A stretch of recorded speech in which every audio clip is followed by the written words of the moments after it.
Para extraer los bloques primero se cavaban zanjas que los delimitaban perimetralmente. Después, mediante cuñas insertadas en la base del bloque, se arrancaban de la roca madre.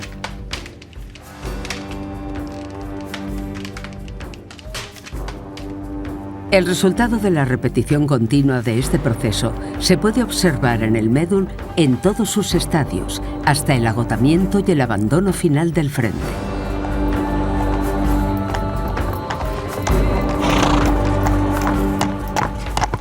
Los bloques se extraían del clot mediante grúas que los levantaban por tracción humana o animal.